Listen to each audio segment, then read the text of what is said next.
இது பற்றிய மேலும் விவரங்களை நம்முடைய செய்தியாளர் ராஜேஷ் வழங்க நாம் கேட்கலாம். ராஜேஷ், சட்டமன்ற எதிர்க்கட்சித் தலைவர் எப்போது வேண்டுமானாலும் கைது செய்யப்படலாம் என்று இருந்த நிலையில இப்போ நீதிமன்றம் அரசு வழக்கறிஞருக்கு சில அறிவுறுத்தலை கொடுத்திருக்கிறாங்க. 12 மணி வரைக்கும் கைது நடவடிக்கை வேண்டாம் அப்படிங்கிறத குறிப்பிட்டிருக்கிறாங்க.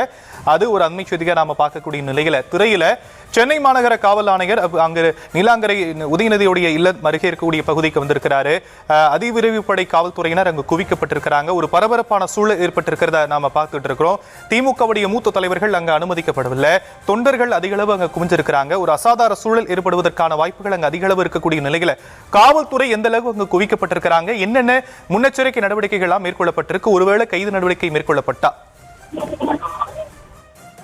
ஷாம், ஒருவேளை நீங்கள் குறிப்பிட்டது போல எதிர்கட்சி தலைவர் கைது செய்யப்பட்டால் தொடர்ந்து இந்த இடத்தில் பெரும் சட்டம் ஒழுங்கு பிரச்சனை ஏற்படுவதற்கான வாய்ப்பு இருக்கிறது. காரணம், திமுக தொண்டர்கள் கொதித்து போயிருக்கிறார்கள், மிகுந்த ஆவேசத்திலே இருக்கிறார்கள்.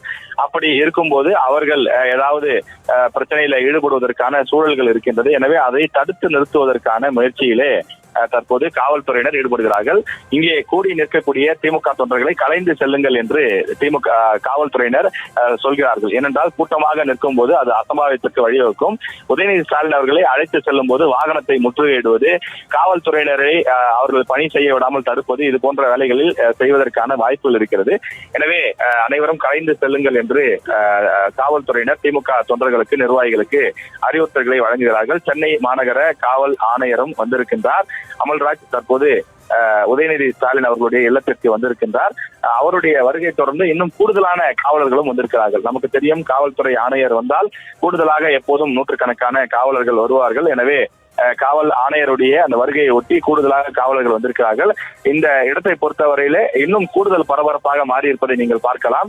தொடர்ந்து உதயநிதி ஸ்டாலின் அவர்களை 12 மணி வரை கைது செய்ய வேண்டாம் என்ற உத்தரவுகள் ஒருபுறம் இருந்தாலும் நீதிமன்றத்திலே வழக்கு இருக்கின்றது. அதாவது முன்ஜாமீன் கோரி உதயநிதி ஸ்டாலின் சார்பிலே வழக்கு தொடுக்கப்பட்டிருக்கின்றது. எனவே அவருக்கு சாதகமாகவும் தீர்ப்பு கிடைக்கலாம் அல்லது எதிராகவும் கிடைக்கலாம்.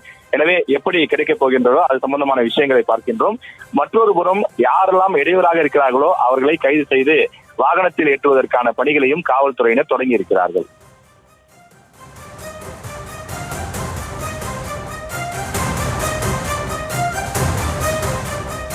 ராஜேஷ், சென்னை மாநகர காவல் ஆணையர் அமல்ராஜ் தற்போது நீலாங்கரை உதயநிதி இல்லம் அருகே அங்க வந்திருக்கக்கூடிய அந்த காட்சிகளை நாம பார்க்கிறோம். அதிக அளவுல காவல்துறையினர் அங்கு குவிக்கப்பட்டிருக்கிறார்கள். திமுகவுடைய மூத்த உறுப்பினர்கள் அங்கு உள்ளே செல்ல அனுமதிக்கப்படலை. தொண்டர்கள் அங்கு வாக்குவாதத்தில் ஈடுபட்டிருக்கிறாங்க. ஒருபுறம் அதெல்லாத்தையும் நம்ம பார்த்துக்கிட்டு இருக்கிறோம். அங்க இல்லத்துல என்ன காவல்துறையினர் இருக்கிறாங்களா, அவருடைய உறவினர்கள் கிட்ட என்னென்ன விஷயங்களை காவல்துறையினர் சொல்லியிருக்கிறாங்க, 12 மணி வரைக்கும் கைது நடவடிக்கை வேண்டாம் அப்படின்னு நீதிமன்றம் சொல்லியிருக்கக்கூடிய சூழல்ல அங்கு வீட்டிற்குள்ள என்ன சூழல் இருக்கு ராஜேஷ்? அங்க யார் யார் காவல்துறையினர் இருக்கிறாங்களா? தற்போது உதயநிதி அவருடைய இல்லத்திலே அவரது மனைவி முன்னாள் அமைச்சர் மா சுப்பிரமணியன், அதே போல அவரது உதவியாளர் செந்தில், உதயநிதி அவருடைய உதவியாளர் செந்தில் உள்ளிட்டோரெல்லாம் இருக்கின்றார்கள். தொடர்ந்து அவரது இல்லத்திலே அவரை நாங்கள் வெளியே அனுப்ப மாட்டோம், நீங்கள் சட்டத்தை மீறி அவரை திட்டமிட்டு கைது செய்வதற்காக வந்திருக்கிறீர்கள், எனவே அவரை நாங்கள் வெளியில அனுப்ப மாட்டோம், கைது செய்ய அனுமதிக்க மாட்டோம் என்று அவரது குடும்ப உறுப்பினர்களும் அவரது கட்சியை சார்ந்த மூத்த நிர்வாகிகளும் தெரிவிக்கின்றார்கள். மறுபுறம் வெளியிலே பார்க்கும்போது இந்த தகவலை அறிந்து ஏராளமான திமுக சட்டமன்ற உறுப்பினர்கள், முன்னாள் சட்டமன்ற உறுப்பினர்கள், உள்ளாட்சி பிரதிநிதிகள், கட்சியிலே மாவட்ட மாநில ஒன்றிய பொறுப்புகளில் இருக்கக்கூடியவர்கள் என்று பலரும் வந்த வண்ணமாக இருக்கின்றார்கள். காவல்துறையினரை பொறுத்தவரையில நீங்கள் ஆர்ப்பாட்டம், போராட்டம் எது நடத்துவதாக இருந்தாலும் இங்கிருந்து தூரமாக சென்று நடத்தி கொள்ளுங்கள்.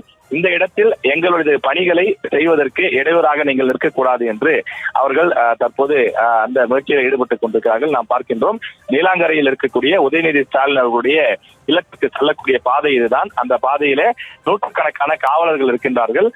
சில ஒளிப்பதிவாளர்களை மட்டும் அனுமதித்து அந்த காட்சிகளை ஒளிப்பதிவு செய்வதற்கு, செய்தி சேகரிப்பதற்கு அனுமதி கொடுத்திருக்கிறார்கள். இது தவிர திமுகவினரோ அல்லது பொதுமக்களோ அந்த பகுதியிலே கூடி நிற்பதற்கு அனுமதி கிடையாது. அந்த சாலையிலே வீடு இருக்கக்கூடியவர்கள் மட்டும் வந்தால் வந்திருக்கக்கூடிய நபர் சரியான நபர் தானா என்று சரிபார்த்து விட்டு அவர்கள் உள்ளே செல்ல அனுமதிக்கிறார்கள். அல்லது அந்த சாலையில் இருக்கக்கூடியவர்கள் வெளியே செல்ல முயற்சி செய்தால் அவர்கள் வெளியே செல்வதற்கு அனுமதி கொடுக்கின்றார்கள்.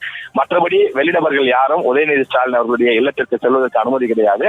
முன்னாள் சட்டமன்ற உறுப்பினர்கள் கூட சில பேர் வந்து நாங்கள் உள்ளே செல்ல வேண்டும் என்றெல்லாம் கேட்டு பார்த்தார்கள். யாராக இருந்தாலும் அனுமதி கிடையாது, வெளியே செல்லுங்கள் என்று அனுப்பிவிட்டார்கள். முன்னாள் அமைச்சர்களுடைய உதவியாளர்கள் சிலரும் கூட வந்து நாங்கள் உள்ளே செல்ல வேண்டும் என்று கேட்டபோது அவர்களுக்கும் அனுமதி கிடையாது என்று அனுப்பப்பட்டு விட்டார்கள். இன்றைய தினம் சென்னை உயர்நீதிமன்றத்திலே மதியம் 12 மணிக்கு இந்த விவகாரம் சம்பந்தமாக முறையீடு செய்யப்பட்டிருக்கக்கூடிய நிலையில அது சம்பந்தமான விசாரணை நடைபெற இருக்கின்றது. எனவே இந்த விவகாரத்தில் உதயநிதி ஸ்டாலின் கைது செய்யப்படுவாரா இல்லையா என்பது குறித்து இன்னும் சற்று நேரத்தில் நமக்கு தகவல் தெரிய வரும். காரணம், கைது செய்வதற்கான அத்தனை ஏற்பாடுகளையும் காவல்துறையினர் செய்துவிட்டார்கள் என்பதை இங்கே இருக்கக்கூடிய அந்த சூழல்களை பார்க்கும்போது புரிந்து கொள்ள முடிகிறது. சூழல் கடினமாக இருக்கக்கூடிய காரணத்தினால்தான் சென்னை மாநகர காவல் ஆணையரே நேரடியாக வந்திருக்கிறார் என்பதையும் பார்க்க முடிகின்றது. காவல் ஆணையர் அமல்ராஜ் நேரடியாக வந்து அங்க இருக்கக்கூடிய காவலர்களுக்கு கூடுதலான சில இன்ஸ்ட்ரக்ஷன்ஸ் வழங்கி அங்கு ஒழுங்குபடுத்தக்கூடிய பணிகளை முறைப்படுத்தியிருக்கின்றார்.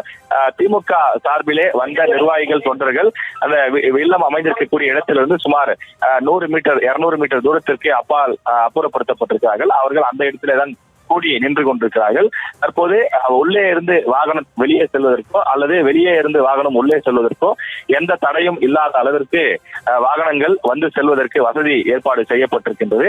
எனவே 12 மணிக்கு முன்பே அவர் கைது செய்யப்படுவாரா அல்லது 12 மணிக்கு தான், அதாவது நீதிமன்ற தீர்ப்பு எப்படி வருகிறது என்பதை பார்த்து அதற்கு ஏற்ப முடிவு செய்வார்களா என்பதை நாம் பொறுத்திருந்தான் பார்க்க வேண்டும்.